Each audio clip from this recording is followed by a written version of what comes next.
Hey, what's up guys? This is Shea from Faster Phones, and today we are here to review the T54W from Yealink. And if you're unfamiliar with Faster Phones, we help unbox and review all of the best phones, headsets, and applications that help your business run better. So hit that subscribe button so you can learn all the tips and tricks that VoIP has to offer. And this video is brought to you by Hosted Solutions, where you can save money and get a better phone system. Not only do they have all of the latest and greatest features that VoIP has to offer, but they have the most accessible support team in the entire industry to help you get all of these things set up. So go ahead, check them out. They're made for small businesses. So go to hostedsolutions.us, click the blue VoIP consultation button at the top, and get a free quote. You can also use the code Faster Phones to get 15% off all of your equipment and off your monthly services. So go ahead, go to Hosted Solutions and use the code Faster Phones now. All right, well, what do you say? Let's get to unboxing.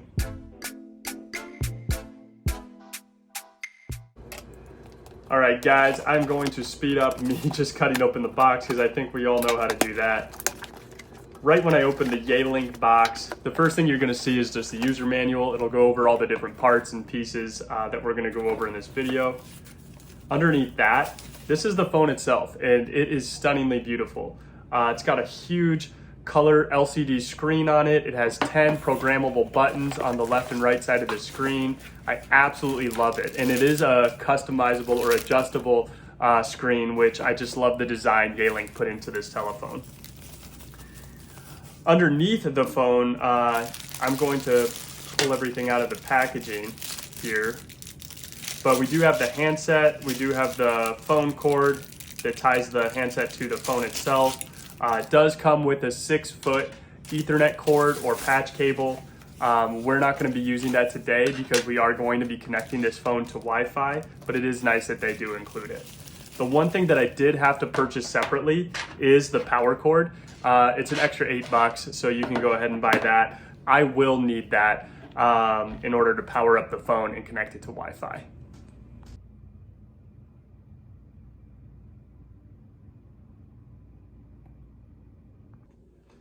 Hey, I'm going to talk about some of the ports on the back of the phone so you know what they're for. I'm going to start on the left side of the phone. We're not going to be using either of these Ethernet ports or RJ45 ports today because we are connecting the phone via Wi-Fi, but do know that these are available. So the one on the left goes from the phone to a computer if you're planning on using the phone for a switch. And the one on the right, the Ethernet port on the right, that is what you would use to connect the phone to your network with a hardwired connection.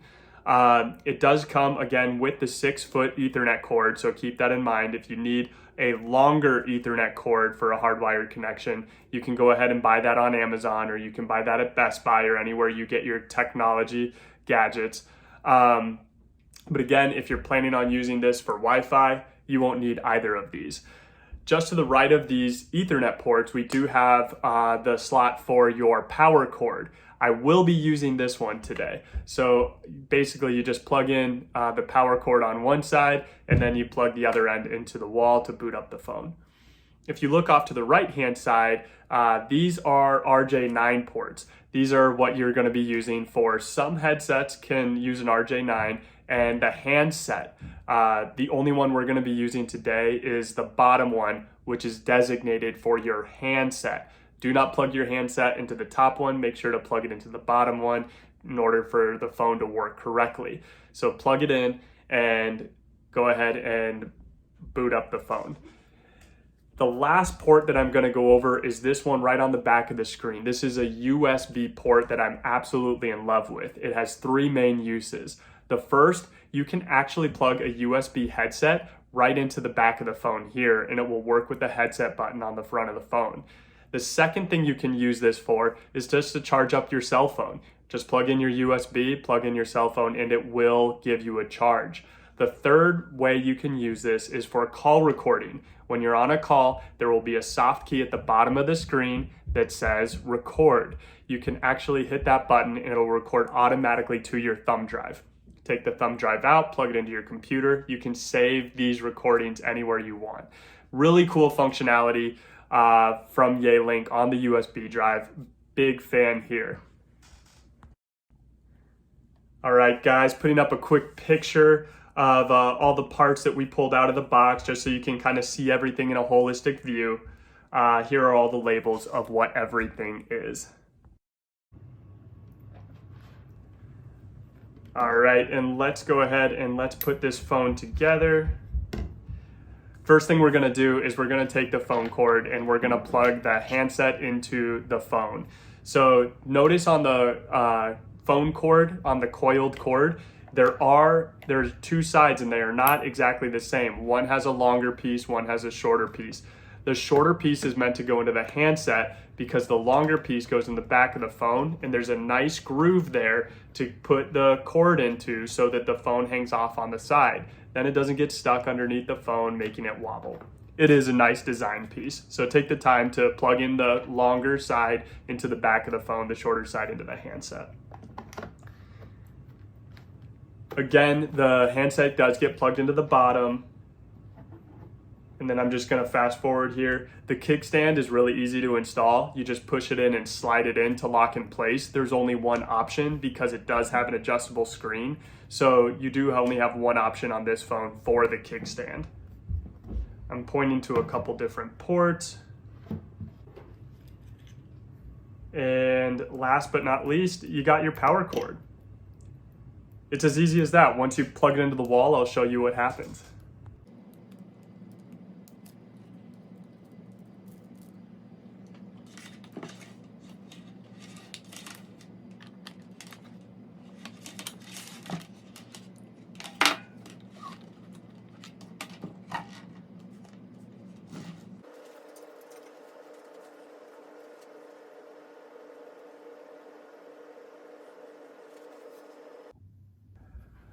All right, so once I booted it up, it did come to the screen and I did have to go ahead and press cancel in the bottom left-hand corner.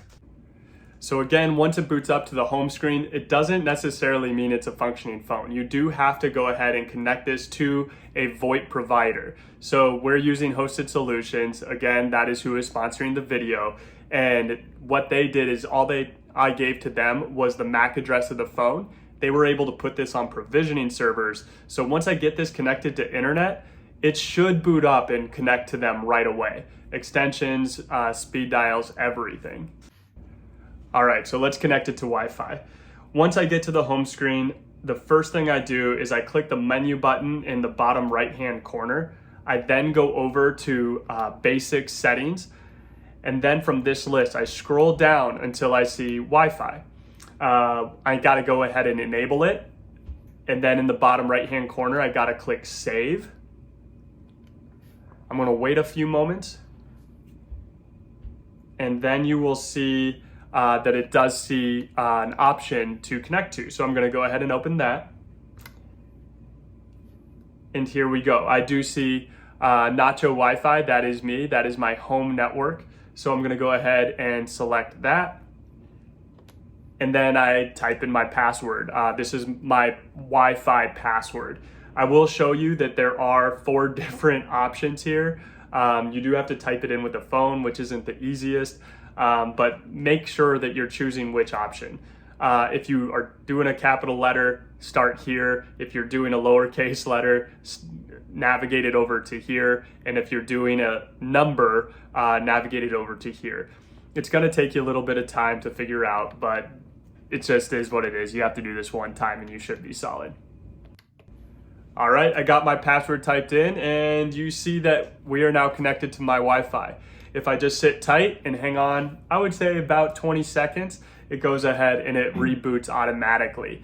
During this first ever reboot, it should take about 7 minutes for my phone to download all of the firmware and files from Hosted Solutions to boot up the phone. And check that out.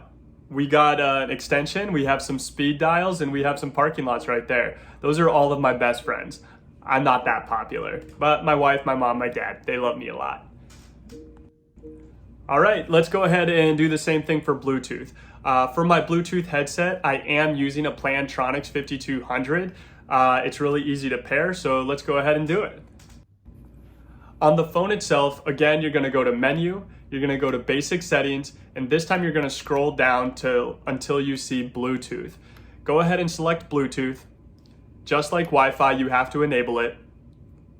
And then you go and you scan for devices. On my Bluetooth headset, you do have to hold down this button on the back right here. Oh, it's talking because it's on. So you have to hold down this button on the back that isn't that visible, but on any Bluetooth device that you are trying to connect, just go ahead and Google it or read the manual to see how to pair your device. But once I hold that down, I hear it in my ear audibly, pairing.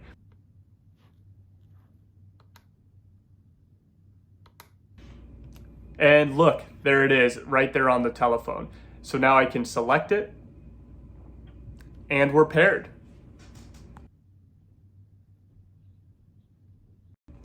So now if I want to make and receive calls over headset, I just have to make sure this headset button on the front is illuminated, and then I can dial calls or pick up calls, and it should go directly to my Bluetooth headset. All right, and let's go ahead. Might as well just talk about some of these buttons right here on the front, since there are quite a few of them. Starting on the left-hand side, we do have our navigation arrows. That helps us get around. The OK button is the select button. You can use that in any time you're trying to select an option that's highlighted on the screen. Right below that at the bottom, you will see these are the volume controls. If you are not on a call, it will control the ring on the device. And if you are on a call, it will control the audio so that you can hear the person louder or soften that audio. Going in, I'm not going to explain the buttons in the middle. They're pretty self-explanatory. The 0 through 9 with the star and pound. I'm sure you guys know how to use those. And then off onto the right-hand side, it's a nice, neat pile of features. So again, you have your headset. That's how you're going to access either your USB headset, your RJ9 headset, or Bluetooth headset, depending on what you have paired to the phone. To the right of that, you have a mute button. A mute button allows you to hear the caller, but they can no longer hear you, so it shuts off the microphone. Right below the headset button, we have the voicemail button. Go ahead and hit that to access your voicemail. To the right of the voicemail, we have the hold button. This is going to play any audio that you choose. So it might play music, and it might play an advertisement that you have uploaded to your provider's system. So if you are curious about how to do that, work with your voice over IP provider to help you out. Right below the voicemail button, you do have the redial. I'm not going to go too in depth with that. I think we're all familiar with redial. And to the right of the redial, we have the transfer button. These phones do have the ability to do two different types of transferring. You can do what's called a warm transfer or a cold transfer.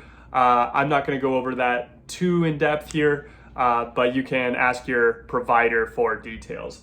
And then right below that, you do have your speakerphone. These phones do have very good speakerphone. I'm very impressed. I've never had a client that has not liked their speakerphone.